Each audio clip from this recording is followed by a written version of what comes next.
Halo, Assalamualaikum warahmatullahi wabarakatuh. Pada video kali ini kita akan latihan soal tentang trayek pH.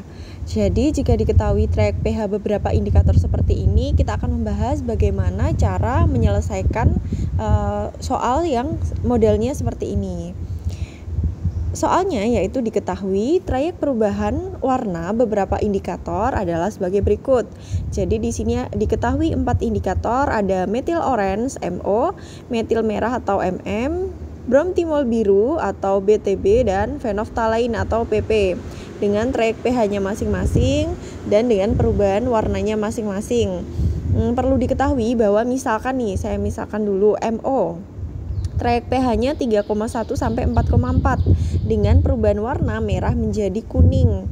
Berarti MO, misalkan kita punya larutan dengan pH 3. Misal kita punya larutan nih dengan pH 3. Maka ketika si larutannya ini diberikan indikator, ditetesi indikator si MO gitu, diteteskan 3 tetes gitu, misalkan MO diteteskan ke sini, maka nanti larutan ini yang mempunyai pH 3 ini akan berwarna merah. Kenapa merah? Karena pada trayek pH 3,1 ke bawah itu mempunyai warna merah. Jadi 3,1 ke bawah itu warnanya merah. Sedangkan ketika pH-nya lebih dari 4,4 itu akan berwarna kuning. Berarti misalkan nih kita punya pH 7 gitu. Jadi di sini pH-nya 7, maka ketika ditetesi MO maka akan berwarna kuning. Kenapa kuning? Karena 7 itu lebih dari 4 ya. Jadi batasnya 4,4. Jadi kalau lebih dari 4,4 nanti akan berwarna kuning. Nah, gimana kalau misalkan warnanya itu di tengah-tengahnya gitu. pH-nya di tengah-tengahnya gitu. Jadi misalkan pH-nya itu 3,5 gitu kan. pH 3,5 itu kan di tengah-tengahnya sih trayek pH-nya ini ya. Berarti antara 3,1 sampai 4,4 gitu, 3,5 gitu. Maka perubahan warnanya itu di antara merah dan kuning, yakni orange. Jadi warnanya itu akan menjadi orange. Jadi ketika kurang dari 3,1 berwarna merah, di antara 3,1 sampai 4,4 akan berwarna orange, dan lebih dari 4,4 itu akan berwarna kuning. MM juga mirip ya, cara kerjanya seperti itu. Untuk yang BTB itu dia warnanya di antara kuning dan biru, yakni warna hijau. Jadi di antara kuning dan biru itu hijau. Kemudian untuk di antara tak berwarna sampai merah itu nanti warnanya pink ya. Jadi di antara tak berwarna, bening atau bening gitu ya, dan merah itu nanti berwarna pink. Oke, kita lanjutkan. Larutan A, jadi kita diberi suatu larutan A. Nah, hasil percobaannya yakni jika larutan A ini diuji dengan indikator MO dan BTB, dia akan berwarna kuning semua. Dengan MM dia akan berwarna jingga, dan tak berwarna itu ketika diberikan PP gitu. Nah, kita diminta untuk menentukan perkiraan nilai pH larutannya itu dari si hasil percobaan ini. Caranya gimana? Caranya kita cari daerah arsirannya.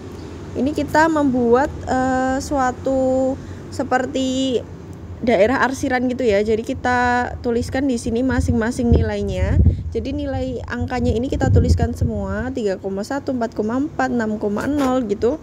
Kita tuliskan urut ya, 3,1, 4,4, 6,0, terus 7,6, 6,2 dulu, 6,2, terus 7,6, terus 8,3, dan terakhir itu 10,0.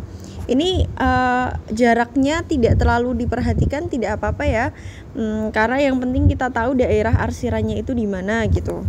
Kita mulai dari MO dulu. Data pertama MO itu akan berwarna kuning. MO di sini. Oke, kita ganti dulu warnanya. MO itu nanti akan berwarna kuning.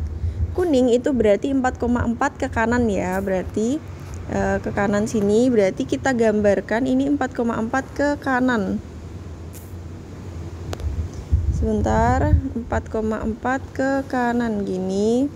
Kemudian untuk yang BTB itu akan berwarna kuning juga. Yang BTB itu akan berwarna kuning. Kuning ini di sebelah kiri ya, yang 6,0 berarti 6,0 ke kiri. Gini. Jadi kalau yang sebelah kiri itu nanti panahnya ke kiri. Kalau nanti misal kuningnya di sini berarti di sebelah kanan kan ini. Berarti 4,4-nya ini ke kanan, yang kiri ke kiri, yang kanan ke kanan gitu ya. Ini. Kemudian MM itu akan berwarna jingga. MM yang kedua ini akan berwarna jingga. Jingga itu orange ya, di antara merah dan kuning. Berarti nilainya itu di antara 4,4 dan 6,2. Di antara 4,4 dan 6,2 di sini. Kemudian tak berwarna dengan PP. Jadi ketika diberikan PP itu menjadi tak berwarna. Tak berwarna itu berada di sebelah kiri ya, berarti 8,3 ke kiri. Seperti ini. Seret. Nah, kalau udah kita cari nih yang keempat-empatnya ini, keempat-empat indikatornya ini tuh masuk. Jadi yang kita cari yang daerah arsiran di mana semuanya itu masuk ya. Maksudnya ini 1, 2, 3, 4. Keempat indikator itu masuk ke daerah sini.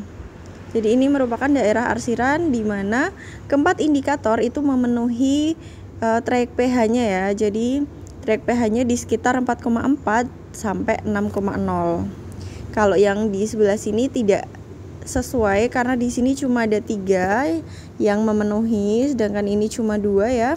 Daerah arsirannya ini juga cuma 2. Kita cari yang 4.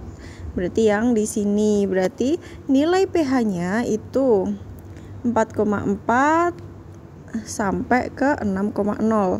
Jadi lebih dari 4,4 tapi kurang dari 6,0 gitu ya, nilai pH-nya sekian. Jadi jawabannya seperti ini. Semoga bermanfaat. Wassalamualaikum warahmatullahi wabarakatuh.